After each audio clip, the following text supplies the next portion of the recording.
Bonjour, je m'appelle Boubacar Sow, je suis guinéen, je vis actuellement en Chine, précisément à Guangzhou, communément appelé Canton à l'extérieur. Je fais cette vidéo pour partager avec tout le monde ce qui se passe ces derniers jours ici, ce que subissent les Africains noirs ici à Guangzhou. Donc, comme je disais, je vis en Chine il y a maintenant 8 ans. J'ai étudié la langue chinoise ici et depuis 2 ans, je travaille. Donc, vous avez peut-être vu sur les réseaux sociaux, dans les médias, soit disant que les Noirs qui vivent en Chine, à Guangzhou, sont expulsés de leurs hôtels, de leurs maisons, et ils errent dans les rues. Ils n'arrivent pas à trouver où dormir, ils n'arrivent pas à avoir à manger parce qu'aucun restaurant ne leur reste l'accès. Aucune boutique ne leur vend même une bouteille d'eau. Tout ce que vous aviez vu, c'est la réalité. Ça se passe comme ça. Donc, je voudrais un peu éclaircir sur cet état de fait pour que ceux qui sont à l'extérieur puissent au moins partager les vidéos. Donc, et je dirais, en faisant cette vidéo, je risque gros. Je risque d'être enfermé, ou même pire. Mais ce qui se passe, je ne peux pas me taire. Je ne peux pas me taire.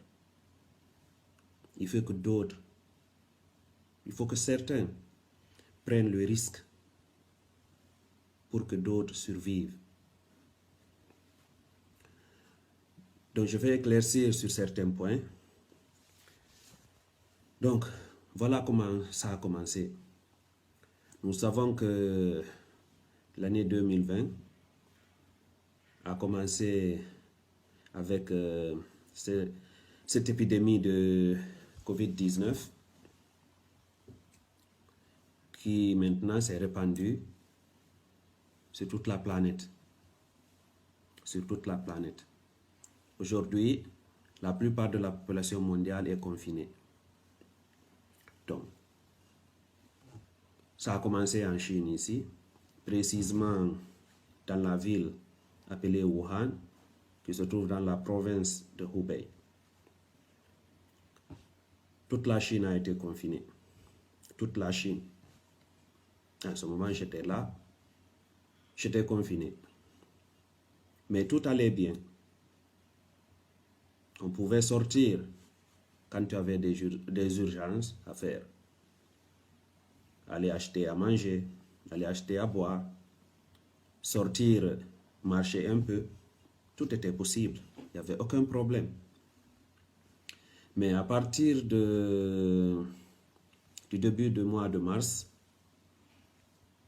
les activités ont recommencé ici en Chine. Les gens ont recommencé à sortir. Alors qu'à l'extérieur de la Chine, le Covid-19 faisait des ravages, des milliers et des milliers de morts. Donc, les Chinois qui étaient bloqués à l'extérieur reviennent. Et certains étrangers aussi, qui ont des résidents en Chine, certains sont revenus. Pour ceux qui pouvaient avoir des vols. Il y a à peu près 2 semaines de cela, sur les réseaux sociaux chinois, on a vu des nouvelles, soi-disant, il y a eu 2 Nigérians qui ont été testés positifs au Covid-19 et qui se sont échappés de leur lieu de confinement. Et avec ça, selon toujours les rumeurs, ils ont contaminé certaines personnes à l'extérieur. Et une autre nouvelle, une autre rumeur. Pourquoi je dis rumeur? En Chine, partout il y a des caméras. Partout. Partout il y a des caméras. Ici, tu ne peux pas te cacher. À l'appartement où je loge, il y a une caméra juste au niveau de ma porte. À quelle heure je rentre? Ils le savent. À quelle heure je sors? Ils le savent. Je rentre avec qui? Ils le savent. Je sors avec qui? Ils le savent. Donc on a vu ces infos sur les réseaux sociaux, soit disant qu'il y a aussi un Nigérian qui était dans un hôpital,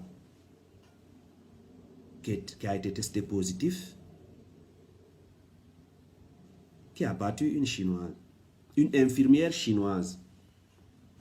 Il s'est échappé de l'hôpital. À cause de ces informations, où on n'a pas vu de preuves, bien sûr. Par exemple, tout ce qui se passe en Chine, tu peux avoir des vidéos. Ici même, quelqu'un est en train de mourir. Les gens préfèrent filmer au lieu de l'aider. C'est pourquoi on doute de la véracité de ces informations. Parce qu'on n'a pas vu des vidéos.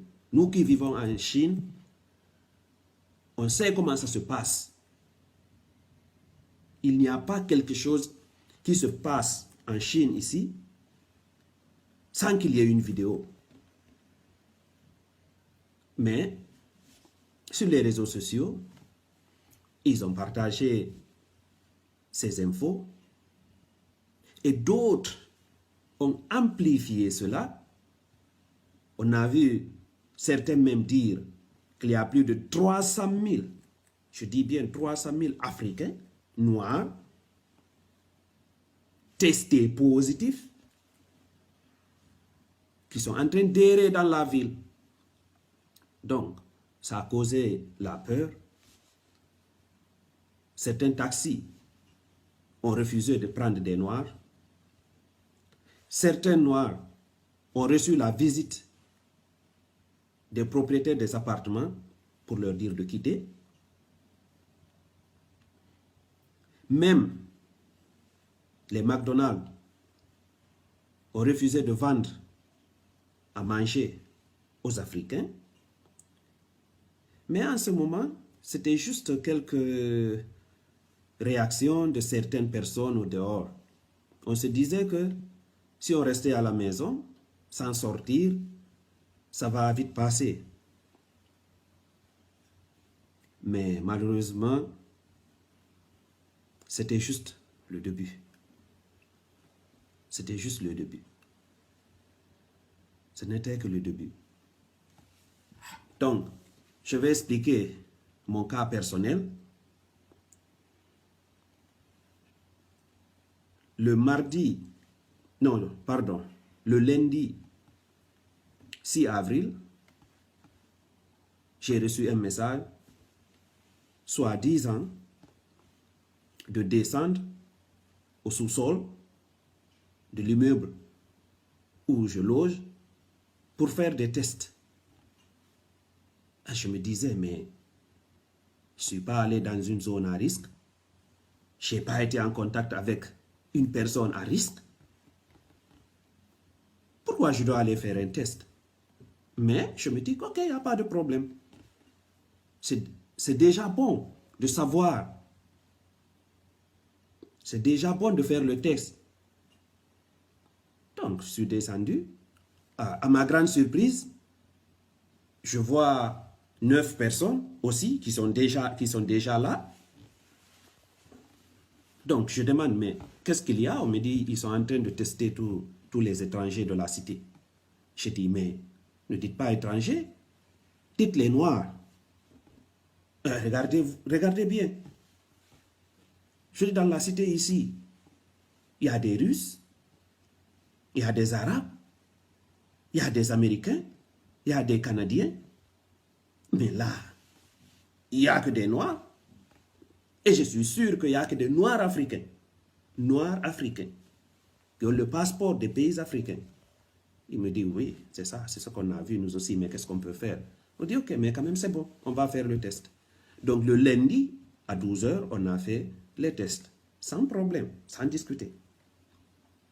On nous a dit encore de remonter dans le bureau pour remplir des formulaires. On l'a fait sans problème. Chacun est retourné dans son appartement.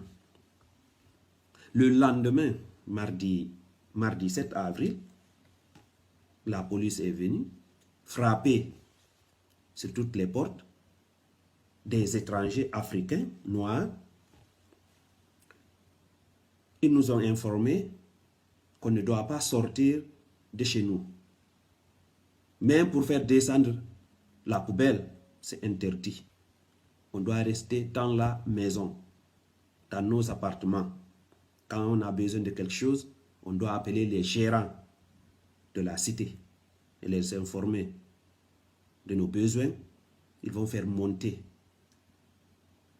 Je les ai posé la question de savoir, ok, hier on a fait les tests. Donc, les résultats, c'est pour quand? Parce que moi, je croyais qu'on devait nous confiner jusqu'à la sortie des résultats des tests. Le policier m'a juste dit, non, pour le moment, restez chez vous, ne sortez pas. Quand les tests vont sortir, on va vous informer. Quand est-ce que vous pourriez sortir? J'ai dit, ok. Le même jour, à 19 h 30, je reçois un autre message, soit disant de me préparer. Je dois aller faire la quarantaine. Mais je me dis, d'abord, les résultats ne sont même pas sortis. Je sais même pas, je connais même pas les résultats des tests que j'ai faits. Je dois aller faire la quarantaine au dehors, à l'extérieur, loin de chez moi. Mais je n'avais pas le choix. J'ai préparé quelques bagages. On me dit de descendre et aller derrière l'immeuble. Il y avait déjà une ambulance. Il y avait déjà certains autres Africains. On a rempli des formulaires. Je les ai posé la question, vous nous amenez où? À l'hôpital? Ils me disent non, dans des hôtels. Il dit, vous n'êtes pas testé positif. Lui-même, il me dit ça. Vous n'êtes pas testé positif. Mais vous allez faire la quarantaine dans les hôtels. On va payer les charges de l'hôtel. On n'a pas discuté, on est arrivé ici. Donc, depuis mardi 7 mars à 22 h jusqu'à aujourd'hui, 15 avril, je suis ici. Comme vous voyez, je suis dans un hôtel, dans une chambre d'hôtel, seul, à 18 km. À 18 km de mon domicile. Après, j'ai contacté beaucoup de mes amis, j'ai regardé les groupes de chat des autres Africains. Je me suis dit que, ah bon, donc je ne suis pas le seul, ou bien la cité, notre cité. Ce n'est pas le seul cas. Ce n'est pas le seul cas. Aujourd'hui, il y a plus de 2000 Noirs africains qui sont confinés. Soit chez eux, mais ça, c'est pas le plus grand nombre. La plupart, peut-être je dirais 80%, sont dans des hôtels. Et dans les hôtels, il y a certains hôtels qui n'autorisent pas la nourriture de l'extérieur. Tu ne peux pas appeler de la nourriture à l'extérieur. Tu es obligé de manger ce qu'on te donne à l'hôtel. Et pour certains, ce n'est pas facile pour eux. C'est pas facile. Il y a certains, on les prive même d'eau. On les prive d'eau. Donc, sur un autre point, chaque jour, il nous dérange. Je dois faire la prise de température, mesure de température, 2 fois par jour. Chaque 2 jours, ils viennent, ils font des prélèvements pour les tests dont on ne donne jamais les résultats. Jamais.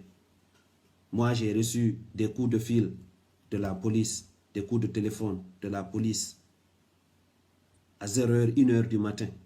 0h, 1h du matin. Vous imaginez quand ton téléphone sonne en pleine nuit, on te dit c'est la police.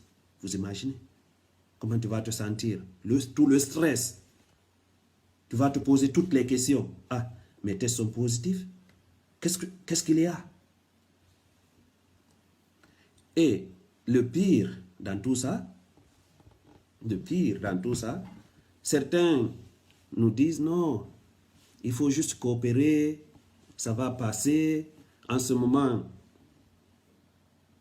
toute la population mondiale est en confinement, c'est juste 14 jours, ça va passer. Je leur dis que oui, c'est juste 14 jours. Mais ça, c'est le confinement. Et après les 14 jours, qu'est-ce qui va se passer?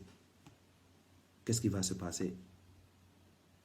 Et après, 3 jours après le début du confinement, j'ai reçu un message venant du propriétaire de l'appartement où je loge. Elle me dit que la police l'a appelé pour lui poser des questions à propos de moi. Mais je me suis dit, mais pourquoi? Si la police a besoin d'informations sur moi, ils peuvent m'appeler. Ils viennent même de m'appeler hier nuit. Elle me dit non, en général, ils veulent savoir, selon eux, pourquoi j'ai donné mon appartement à un étranger. Et je vous dis, à Guangzhou, en Chine, précisément à Guangzhou, quand un Chinois te dit étranger, il sous-entend noir. Donc elle me dit, la police l'a appelé pour lui poser des questions. Pourquoi? Pourquoi elle a donné son appartement à un étranger? Pourquoi elle a loué son appartement à un étranger? Mais elle a dit, mais il a présenté des papiers légaux. Il a un permis de travail légal. Et je lui fais confiance. Donc, mais je l'ai demandé, mais est-ce qu'il y a une loi chinoise qui interdit à un Chinois de louer son appartement à un étranger? Elle me dit, non, il n'y a pas cette loi. Je dis, alors pourquoi toutes ces questions? Voilà ici les conversations qu'on a eues. Malheureusement, c'est en chinois. Pour ceux qui ne comprennent pas la langue chinoise, voilà notre conversation. Ça et là, je peux faire une traduction pour toute personne qui a besoin de voir la conversation en français, en anglais, je peux faire la traduction. Voilà ce qu'on a causé. Après, elle me dit, ne t'inquiète pas, moi, tant que tu vis légalement en Chine, tu peux rester. Donc, c'est pourquoi je disais à mes frères africains qui sont ici, il ne faut pas voir juste les 14 jours de confinement. Il faut voir après les 14 jours. Déjà avant cette situation, ce n'était pas facile pour un noir d'avoir un noir africain, je précise très bien. Parce que si tu es noir mais tu as un passeport américain, on va te donner. Si tu es noir avec un passeport français, on va te donner. Si tu es anglais avec un passeport, si tu es noir avec un passeport anglais, on va te donner. Mais si tu es noir avec un passeport d'un pays africain, il était même déjà très difficile d'avoir un appartement. Soit les propriétaires ils disent qu'ils ne donnent pas, ils ne louent pas leurs appartements à un noir. Des fois, tu trouves un propriétaire qui t'accepte de te louer son appartement, tu pars à la police locale pour te faire enregistrer, la police te dit non, il faut chercher d'autres lieux, d'autres cités. Ici, tu ne peux pas loger ici. Maintenant, imaginez-vous, maintenant c'est la police elle-même qui met la pression sur les propriétaires des appartements. Maintenant, après le confinement, après les 14 jours où on va vivre, on a des visas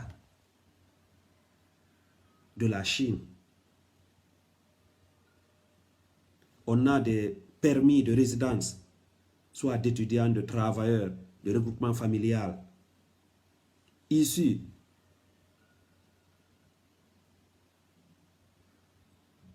dans les consulats, dans les ambassades chinoises. Mais on nous refuse les appartements. On va aller vivre sous les ponts avec nos résidents, avec nos visas. Ok, je vais passer sur un autre point. Le silence de la plupart des autorités des pays africains. Je veux parler d'abord de la Guinée, parce que c'est mon pays. On a tout fait pour contacter l'ambassade guinéenne. Lui, il est déjà en Guinée, avec sa famille, sans aucun souci. Nous, on est là. Certains n'arrivent même pas à avoir de l'eau à boire. Et hier, on a reçu une information, soi-disant, que l'ambassadeur dit que si les autorités chinoises réagissent comme ça, c'est à cause des comportements des Africains qui vivent ici. Parce que selon lui, il y a 2 Nigérians qui se sont mal comportés. Vous imaginez cette parole? À cause de 2 Nigérians, alors, on doit traiter tous les Africains de cette manière. Et déjà, il ne représente pas les Nigérians ici. Il ne représente pas les Nigérians ici. Il est là alors pour les Guinéens. Un Guinéen n'a rien fait de mauvais ici. Rien fait de mauvais ici. C'est pourquoi déjà, on s'attendait à ce genre de paroles. On ne s'attendait pas déjà qu'ils fassent quelque chose. Parce qu'ils n'ont jamais rien fait. Ils sont là pour eux-mêmes, pas pour représenter leur population. La seule représentation africaine à Gwanjo ici qui a réagi, c'est celui du Nigeria. Sous la pluie, sous le soleil, il est venu défendre sa population. C'est lui qui a servi à des Guinéens de l'eau à boire. C'est le seul qui a réagi. Et hier, il y a eu aussi l'ambassadrice du Mali à Gwanjo ici qui a réagi. Et nous, les Guinéens et les autres pays africains.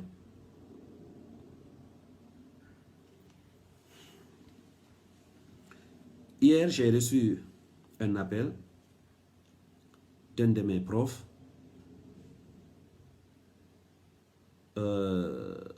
qui m'a dit, quoi qu'il arrive, qu'on ne doit pas donner nos passeports aux gérants des hôtels.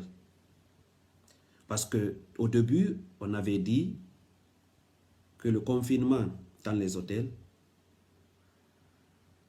sont pris en charge par le gouvernement de Gwanjo, de la ville de Gwanjo. Par exemple, moi ici, je ne paye pas. Mais il y a certains hôtels qui ont exigé que les gens qui sont en confinement de payer encore.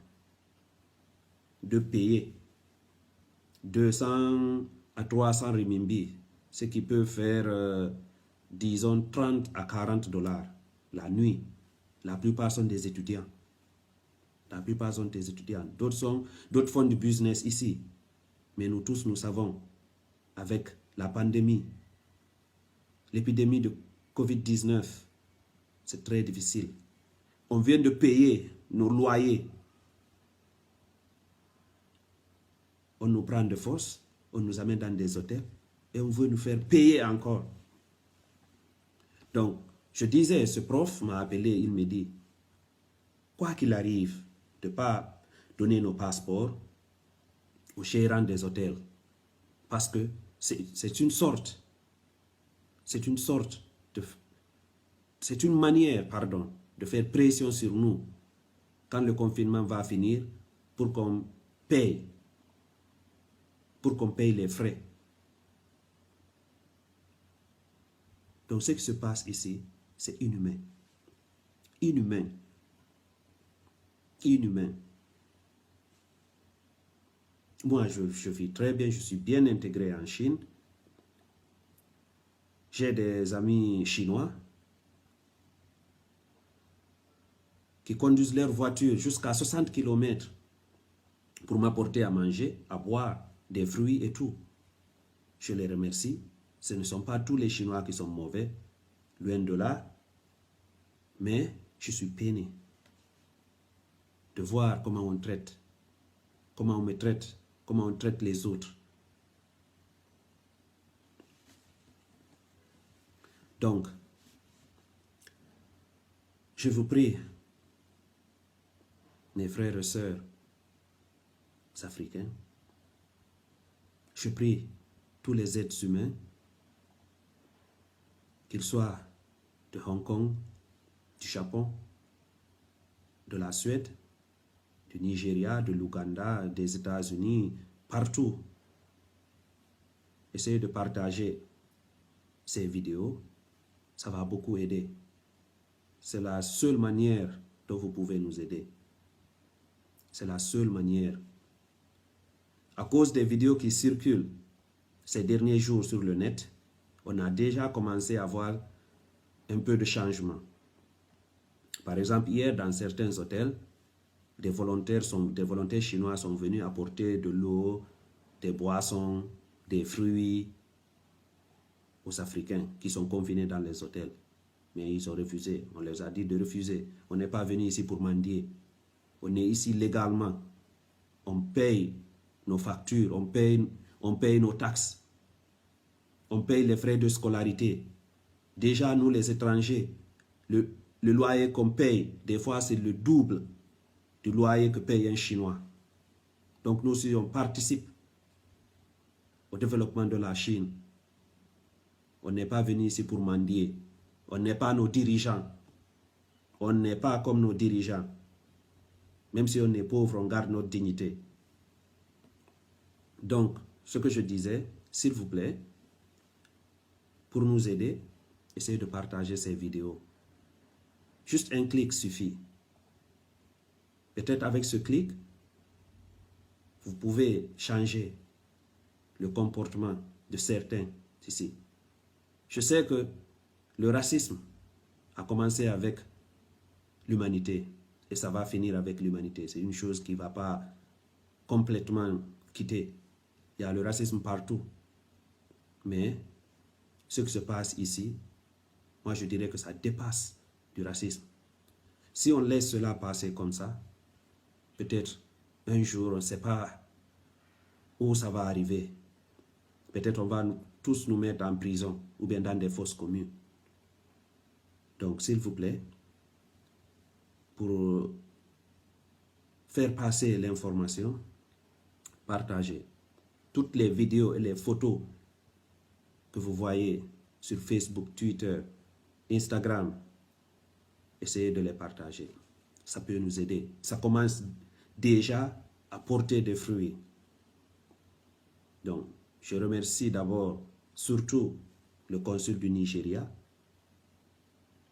pour tout ce qu'il a fait, pas seulement pour les Nigérians.